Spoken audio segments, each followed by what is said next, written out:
Om Swastiastu. Sebelum itu, di sini saya akan memperkenalkan diri terlebih dahulu.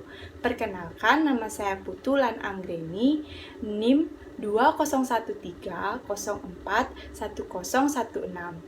Kelas 1A Pendidikan Biologi, Rombel 5, Agama Hindu.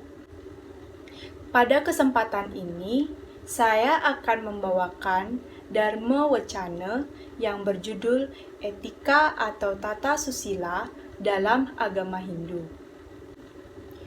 Sudah kita ketahui bahwa agama memiliki peran yang sangat penting dalam kehidupan umat manusia di bumi ini. Agama menjadi sebuah pemandu untuk mewujudkan suatu kehidupan yang bermakna, damai, dan bermartabat. Peningkatan potensi spiritual tersebut pada akhirnya bertujuan untuk optimalisasi berbagai potensi yang dimiliki manusia yang aktualisasinya mencerminkan harkat dan martabatnya sebagai makhluk Tuhan.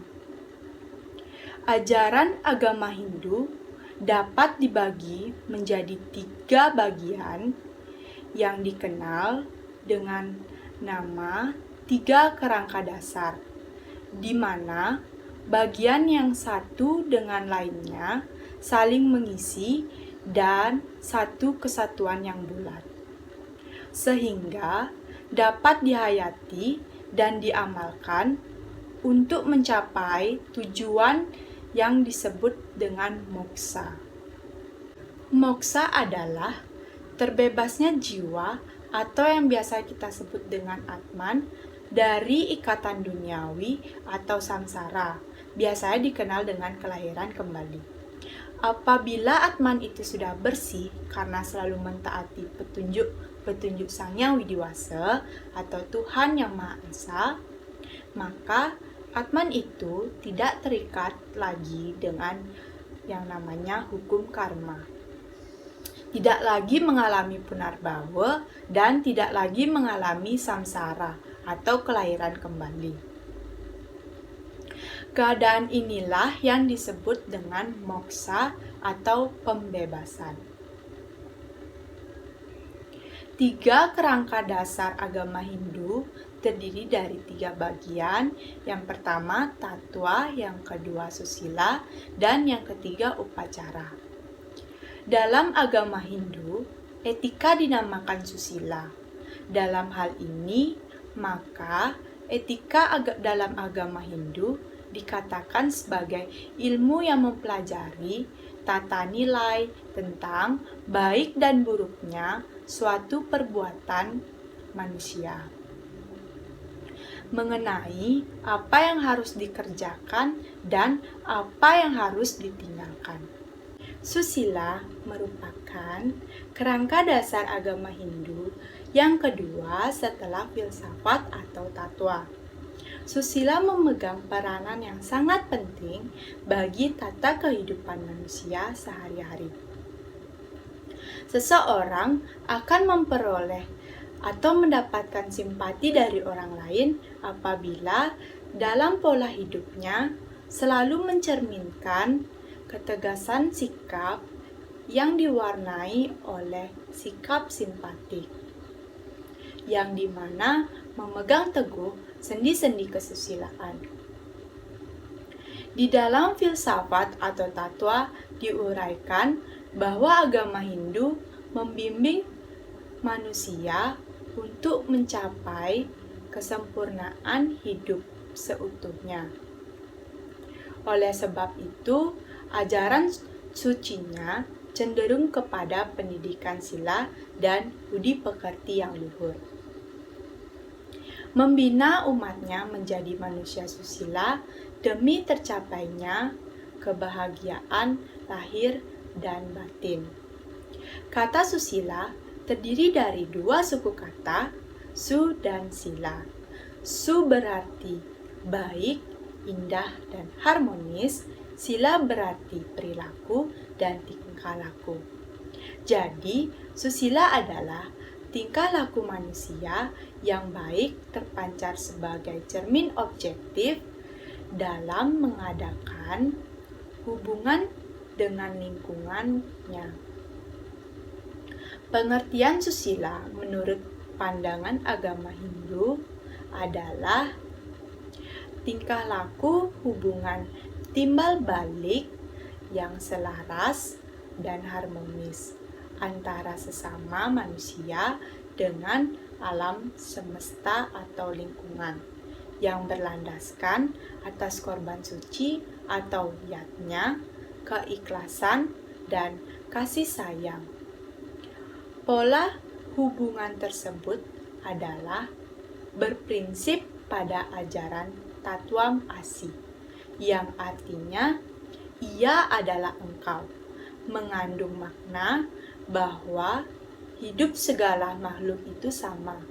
Menolong orang lain berarti juga menolong diri kita sendiri. Dan sebaliknya, menyakiti orang lain berarti juga menyakiti diri kita sendiri. Dalam hubungan ajaran susila, beberapa aspek ajaran sebagai upaya penerapannya sehari-hari diuraikan lagi secara lebih terperinci. Saat ini, kita berada di zaman yang disebut zaman Kali Yuga, di mana etika berada pada puncak degradasi. Segala sesuatunya menjadi tidak menentu dan banyak orang yang meninggalkan swadharmanya hanya semata-mata untuk mendapatkan harta dan materi lainnya.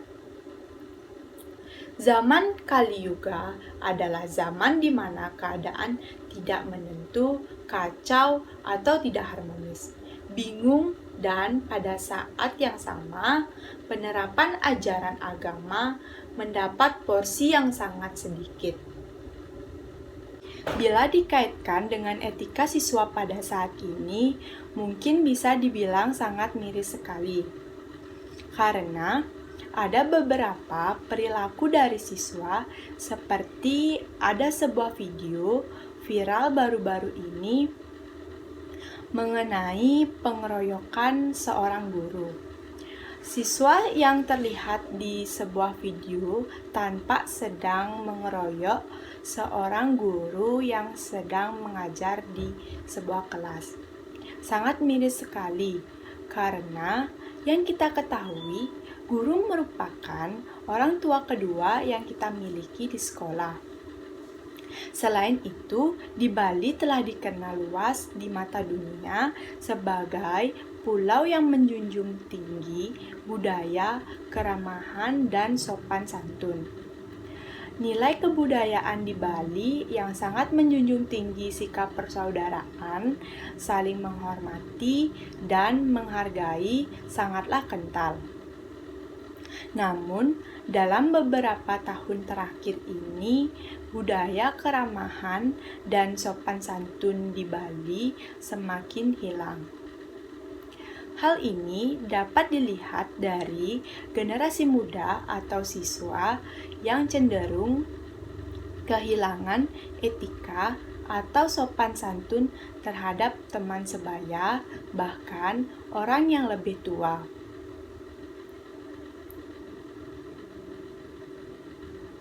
Siswa tidak lagi menganggap guru sebagai panutan, seseorang yang memberikan ilmu pengetahuan yang patut disegani dan dihormati.